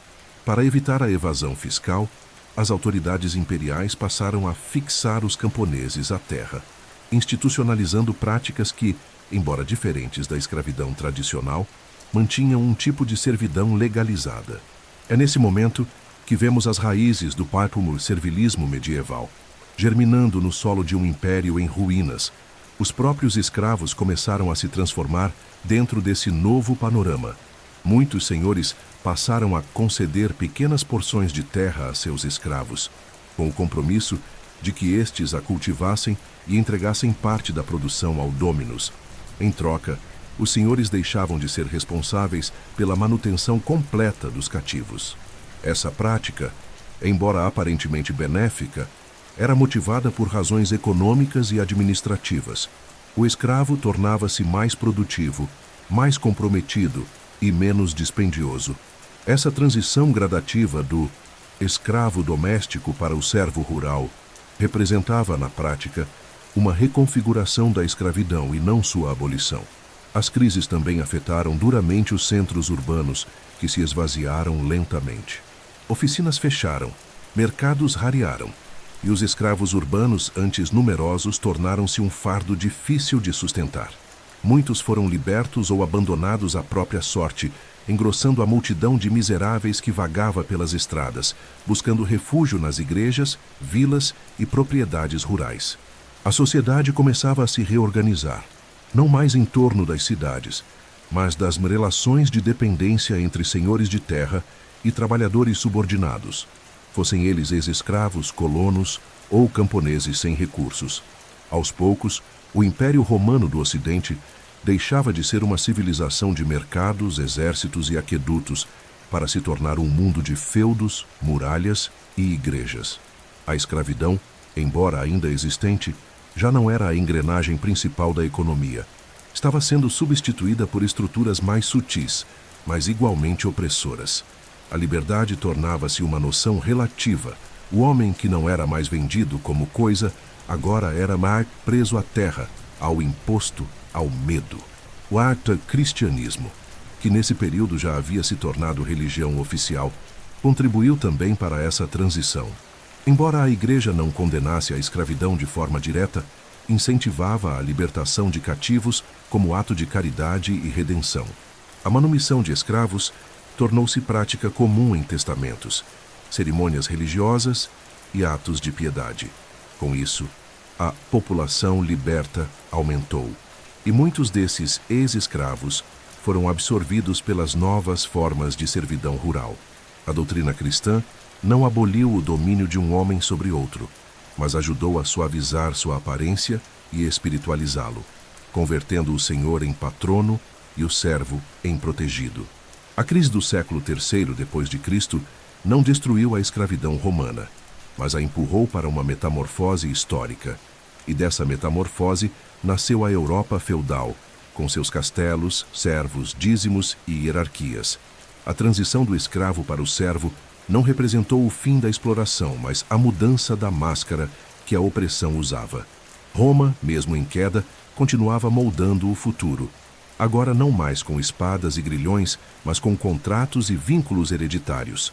Com a ascensão do cristianismo no mundo romano, a escravidão encontrou uma nova linguagem para sobreviver. A fé que nasceu entre os marginalizados e perseguidos e que anunciava a igualdade entre todos os homens diante de Deus, emergia como religião oficial do Império, no exato momento em que a escravidão atravessava uma das fases mais transformadoras de sua história. E é nessa convergência, ao mesmo tempo espiritual e pragmática, que percebemos uma das grandes contradições do cristianismo primitivo. Ao mesmo tempo em que pregava a fraternidade universal, legitimava silenciosamente a servidão como parte da ordem natural das coisas. Nos textos do Novo Testamento, encontramos sinais dessa ambiguidade. O apóstolo Paulo, uma das vozes centrais da nova fé, não condena a escravidão de maneira direta. Em suas cartas às comunidades cristãs, ele exorta os escravos a obedecerem seus senhores com temor e tremor na sinceridade de vossos corações, como a Cristo, Efésios 6, 5, e recomenda aos senhores que tratem seus servos com justiça, lembrando-se de que ambos têm um mesmo Senhor nos céus. Essas palavras, por mais que sinalizem uma tentativa de humanizar a relação entre senhor e escravo, acabam o reafirmando a estrutura de dominação, agora com verniz espiritual. A mensagem cristã, portanto, não era abolicionista. Ela operava só no campo moral, não no jurídico. O que importava para a nova religião era a salvação da alma, não a libertação do corpo. O escravo era visto como um ser humano dotado de dignidade espiritual, capaz de alcançar o céu, mas sua condição terrena de servidão era aceita como parte do plano divino, como uma cruz a ser carregada, um meio de santificação. Muitos padres e bispos, inclusive, eram senhores de escravos. E embora incentivassem boas práticas, como o tratamento compassivo ou a libertação voluntária, não defendiam a extinção do sistema, que sustentava a economia e a estrutura social do império. Com a conversão do imperador Constantino ao cristianismo, no início do século IV d.C., e especialmente após o Édito de Tessalônica, que tornou o cristianismo a religião oficial do império em 380, a relação entre fé e escravidão tornou-se ainda mais institucional. A Igreja começou a acumular terras, bens e poder. Muitos de seus mosteiros e instituições passaram a empregar mão de obra escrava, assim como os latifúndios laicos. A justificação era simples. Se a sociedade era ordenada por Deus e cada um ocupava o lugar que lhe era destinado, então a escravidão era não apenas tolerada, mas também teologicamente justificável. Mesmo assim, é preciso reconhecer que o cristianismo também abriu brechas no discurso oficial da opressão. A ideia de que todos os homens eram irmãos em Cristo, de que o julgamento final não faria distinção entre senhor e servo, e de que a caridade era um dever sagrado, criava espaços simbólicos e práticos para o surgimento de atos de misericórdia e resistência ética. A manumissão de escravos como demonstração de fé tornou-se comum. Bispos libertavam servos em datas santas. Testamentos incluíam cláusulas de libertação como garantia de salvação eterna. A fé operava, assim, como um catalisador de pequenas transformações individuais, ainda que o sistema, em sua totalidade, permanecesse inalterado. O cristianismo também oferecia algo que a religião cívica romana jamais havia dado aos escravos: um espaço de pertença espiritual verdadeira. Nas comunidades cristãs, escravos podiam orar, comungar, ser batizados e até se tornar líderes espirituais, especialmente nas regiões mais periféricas do império, onde a estrutura social era mais fluida. Em tempos de perseguição, muitos escravos tornaram-se mártires, testemunhando com o próprio sangue sua fidelidade à nova fé. Nos túmulos das catacumbas, vemos inscrições humildes, feitas por mãos calosas, pedindo a intercessão divina, celebrando a fé, afirmando uma identidade até então negada. Com a queda do Império Romano do Ocidente e a transição para o mundo medieval, a Igreja passou a assumir uma função quase governamental em muitas regiões. E nesse novo cenário, a escravidão cedeu espaço às formas de servidão rural que herdavam muitos de seus elementos, mas com novos nomes e estruturas. A Igreja, nesse processo, não se opôs à servidão. Ela a absorveu, regulou e espiritualizou. O servo da gleba não era mais uma coisa, mas continuava preso à terra, ao Senhor, ao dízimo e ao pecado original. A dominação agora era sacralizada, como se a desigualdade entre os homens fosse parte da harmonia do universo cristão. Mesmo assim, a mensagem de liberdade inscrita nas raízes do Evangelho jamais desapareceu completamente. Em cada comunidade cristã, em cada monge, em cada mártir, havia a semente da dignidade humana, que séculos depois germinaria em discursos abolicionistas, movimentos de emancipação e doutrinas de igualdade. A contradição do cristianismo em relação à escravidão é, portanto, um espelho das tensões que atravessaram toda a civilização ocidental, entre fé e poder, entre justiça e tradição, entre o ideal divino e a realidade humana. No final, o que o cristianismo ofereceu aos escravos não foi a abolição, mas um nome próprio diante de Deus, uma alma, um lugar no céu, uma promessa de redenção que escapava à lógica econômica e jurídica do mundo romano. Para muitos, isso foi suficiente para resistir. Para outros não bastou, mas foi o início de uma lenta e silenciosa transformação, não da escravidão em si, mas da forma como a humanidade começou, finalmente, a enxergar os escravos. À primeira vista, a escravidão romana parece um fenômeno confinado ao passado, uma instituição que terminou com a queda do império e se dissolveu nas brumas da Idade Média. Mas essa é uma ilusão confortável. A verdade histórica é mais profunda, mais densa e, por vezes, desconcertante.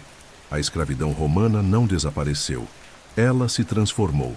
Seus alicerces jurídicos, econômicos, sociais e simbólicos penetraram no tecido da civilização europeia, gerando novas formas de dominação, servidão e desigualdade, que sobreviveriam por séculos sob outros nomes, vestidas com novos mantos, mas enraizadas na mesma lógica de exploração do corpo e da liberdade.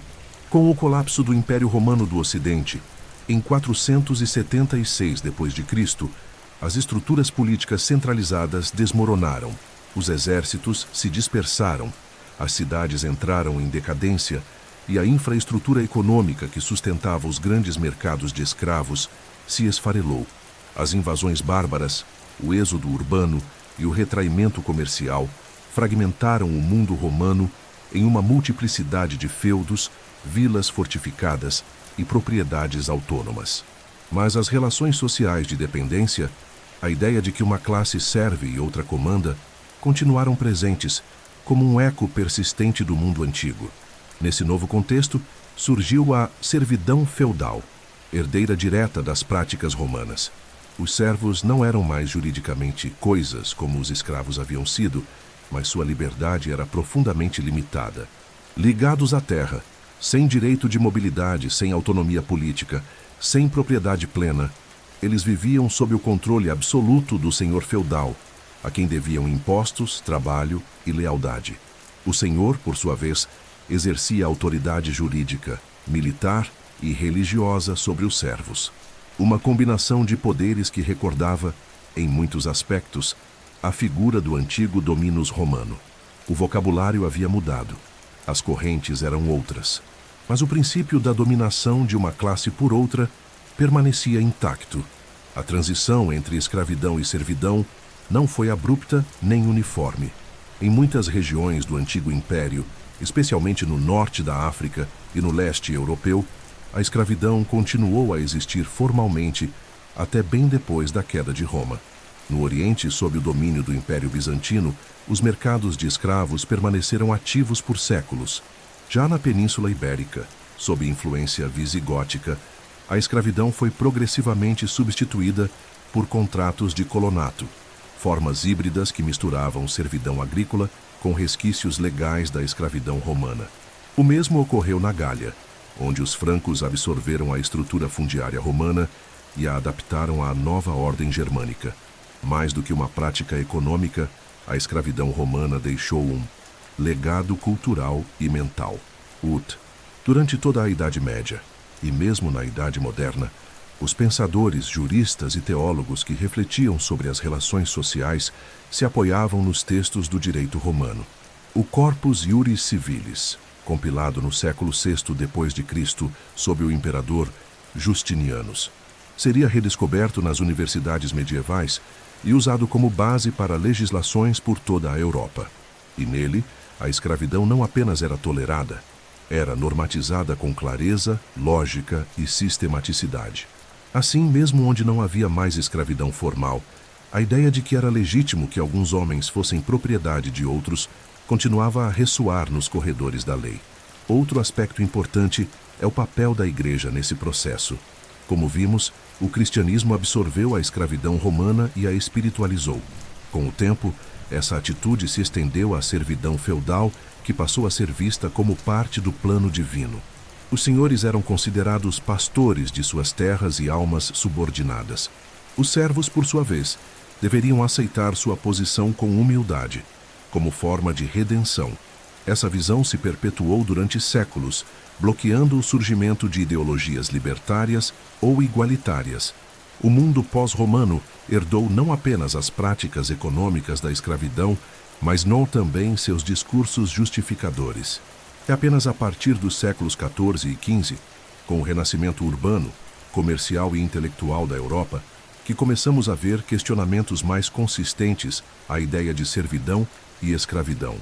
Mas, ironicamente, foi nesse mesmo período que o tráfico transatlântico de escravos começou a ser organizado, agora com base na exploração colonial e no racismo científico. Os navios portugueses e espanhóis que cruzavam o Atlântico não levavam apenas homens em grilhões. Levavam também a memória jurídica, econômica e filosófica de Roma. A escravidão moderna não surgiu do nada. Ela foi uma reinvenção e uma continuação da escravidão romana adaptada aos novos tempos. A palavra escravo em diversas línguas europeias, slave em inglês, esclave em francês, esclavo em italiano, deriva de eslavos, os povos do leste europeu que foram frequentemente capturados e vendidos como escravos no mundo medieval. Isso revela não apenas a persistência da prática, mas também o modo como ela se tornou enraizada culturalmente. O nome de um povo inteiro tornou-se sinônimo de servidão, um testemunho do impacto duradouro da escravidão romana sobre a consciência coletiva do Ocidente. Ao final, o legado da escravidão romana não pode ser medido apenas pelos séculos em que vigorou dentro das fronteiras do Império.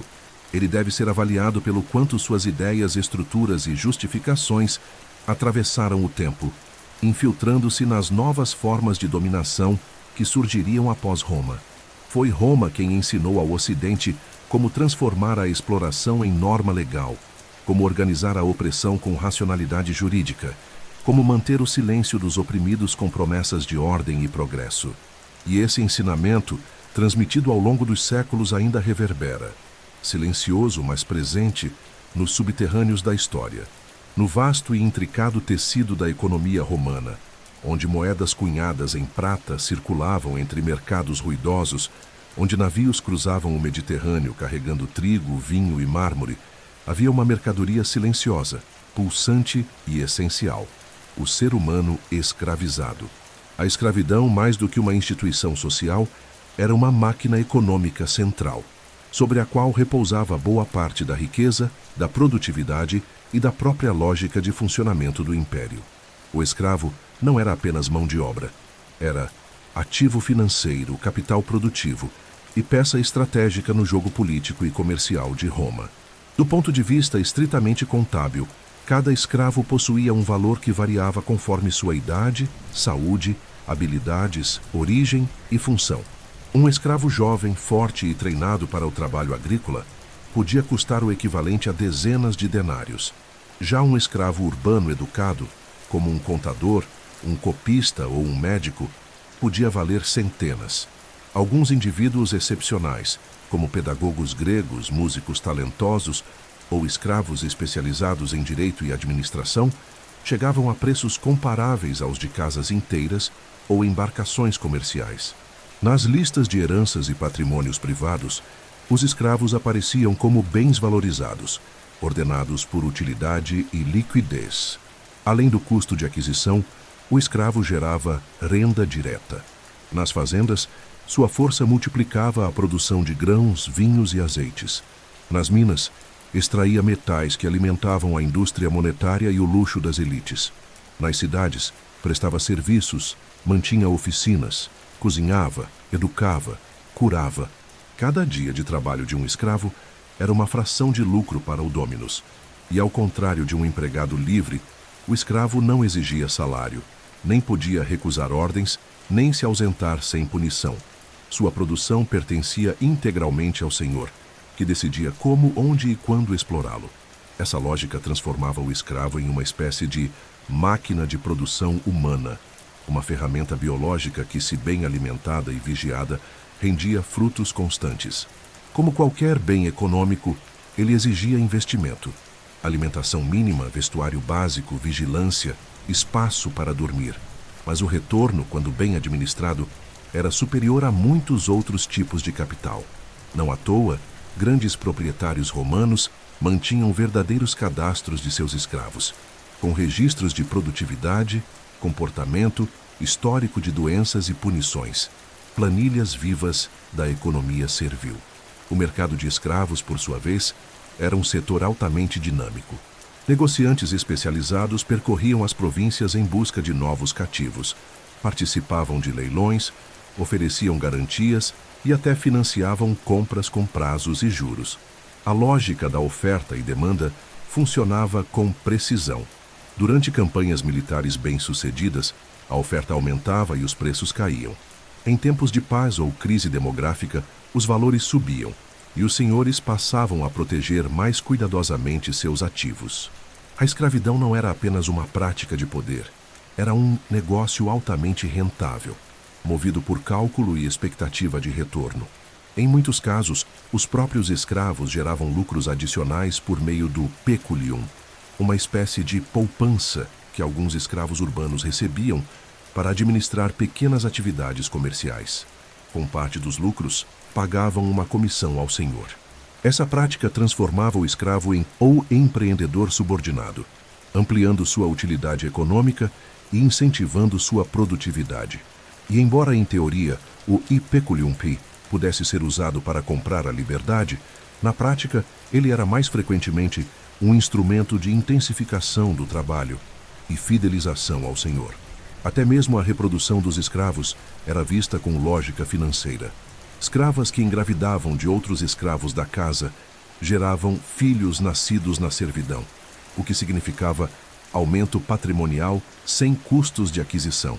Algumas famílias patrícias mantinham núcleos reprodutivos em suas propriedades, com o objetivo claro de produzir novos escravos para uso próprio ou venda. Essas práticas aproximavam-se da criação de animais, com a diferença de que, nesse caso, tratava-se de seres humanos, cujo valor era calculado em função de sua docilidade, força e capacidade de gerar lucro. Nos tratados agrícolas de autores como Varrão, Catão, o Velho e Columela, encontramos descrições meticulosas sobre como maximizar a eficiência do trabalho escravo. Desde a alimentação ideal para manter a força física até a disposição dos alojamentos para evitar fugas e conspirações, tudo era pensado em função da produtividade. A crueldade não era apenas permitida, era planejada, racionalizada e sistematizada como parte da gestão da propriedade. Escravos rebeldes eram punidos exemplarmente, não apenas por vingança, mas para preservar o valor econômico dos demais. O Estado romano também lucrava com a escravidão. Impostos sobre a compra e venda de escravos, taxas de manumissão, tarifas sobre mercados e rendas de escravos públicos compunham parte do orçamento imperial. Além disso, o uso de escravos pelo governo em obras públicas, manutenção urbana e até como auxiliares burocráticos tornava a administração mais barata e eficiente. A economia imperial, embora diversificada, estava profundamente alicerçada na exploração servil, e qualquer análise de sua estabilidade ou crescimento precisa reconhecer isso. Com o tempo, o sistema começou a se desgastar. A raridade de novas conquistas reduziu o fluxo de cativos. O custo de manter grandes massas de escravos tornou-se elevado. A ascensão do colonato e da servidão rural sugeria novas formas de extração de valor, menos violentas à primeira vista, mas igualmente opressoras. Ainda assim, o legado econômico da escravidão romana permaneceu. Ela ensinou ao mundo ocidental como transformar pessoas em números, corpos em capital, trabalho em patrimônio. E mesmo depois do fim formal do Império, essas lições não se perderam. Elas atravessaram séculos, ressurgiram em novas rotas comerciais, em plantações coloniais, em engenhos tropicais, em navios negreiros. A escravidão que um dia havia sustentado a grandeza de Roma continuaria assombrando a história humana com sua lógica impiedosa. Uma lógica que via no ser humano não um fim em si mesmo, mas um meio de lucro, controle e poder. Ao contemplarmos a grandiosidade do Império Romano, seus arcos triunfais, suas estradas eternas, seus fóruns majestosos, suas bibliotecas e teatros, somos inevitavelmente conduzidos a uma narrativa de glória, civilização e progresso. Mas por trás dessas colunas de mármore e dessas estátuas imortais, jaz uma verdade que não pode ser esquecida. Roma foi construída por mãos acorrentadas. O império que iluminou o mundo antigo com sua engenharia, suas leis e sua língua, sustentou essa luz ao custo de apagar a liberdade de milhões. E é nesse paradoxo brutal que repousa o dilema ético mais profundo da antiguidade: a coexistência entre a genialidade e a desumanidade. A escravidão romana não foi um acidente, nem uma aberração histórica. Foi mais que uma escolha sistemática, uma engrenagem calculada, um pilar racionalizado por juristas, filósofos e políticos. Era defendida como natural, desejável e até necessária. Os próprios escravos, muitas vezes privados de educação e autonomia, internalizavam esse destino como inevitável. A máquina do império era tão eficaz que transformava até mesmo a dor em silêncio, o açoite em rotina, a servidão em paisagem. E, no entanto, a cada registro jurídico, a cada mosaico, a cada inscrição funerária que mencionava um nome de escravo, havia ali uma fagulha de humanidade que resistia. Havia pessoas que amaram, que sonharam, que criaram, que resistiram, que foram mais do que o sistema permitia enxergar. Essas vozes esquecidas, essas vidas não registradas pela história oficial, são hoje as protagonistas do nosso olhar retrospectivo. Porque compreender a Roma escravocrata não é apenas entender o passado, é encarar os espelhos que esse passado ainda estende diante de nós. O debate sobre ética, liberdade e poder que percorreu a filosofia romana, de Cícero a Sêneca, de Marco Aurélio a Epicteto, raramente incluiu o escravo como sujeito pleno. A moral era reservada ao cidadão, a virtude ao livre, a razão ao dominador. Poucos se perguntaram se a escravidão em si era injusta. A maioria apenas discutia como torná-la mais eficiente, menos cruel, mais estável. Essa ausência de questionamento ético profundo revela como a normalização da desigualdade pode se infiltrar até mesmo nas mentes mais elevadas de uma era. Quando a opressão se torna banal, ela desaparece da consciência. E, no entanto, houve rupturas, houve vozes. Espartaco não foi apenas um rebelde, foi um lembrete de que o sistema era frágil. Os mártires cristãos não foram apenas vítimas da perseguição, foram sinais de que a alma humana não pode ser completamente domada. Os libertos que construíram fortunas e deixaram suas marcas em lápides e edifícios foram mais do que exceções. Foram testemunhas de que a liberdade é uma força indomável, mesmo quando cercada de correntes. Com o tempo, a escravidão romana desapareceu como estrutura dominante, mas seu legado permaneceu nos códigos legais, nos costumes sociais, nas estruturas econômicas e nas mentalidades. E mesmo hoje, em tempos de liberdade proclamada, as sombras dessa história ainda nos alcançam, nas desigualdades persistentes, nas novas formas de exploração, nas fronteiras invisíveis entre poder e servidão. Por isso, estudar o papel dos escravos na economia de Roma não é apenas um exercício histórico, é um ato de memória. E mais do que isso, é um coato de justiça tardia. Lembrar-se dos milhões que viveram e morreram sem deixar rastro não é apenas dar-lhes um lugar na história, é reconhecer que o progresso sem ética não é civilização, é dominação disfarçada, que a riqueza sem compaixão não é virtude, é conquista, que toda grandeza construída sobre a dor precisa ser contada com todas as suas cores, mesmo as mais sombrias. E assim, ao encerrar esta travessia por um dos aspectos mais ocultos e essenciais do mundo romano, voltamos o olhar não para os generais ou senadores, mas para aqueles que sustentaram em silêncio a máquina do império. porque é nos rostos anônimos, nas mãos feridas e nas histórias apagadas que reside a verdadeira história de Roma, a história daqueles que, mesmo escravizados, foram indispensáveis, insubstituíveis e, acima de tudo, humanos.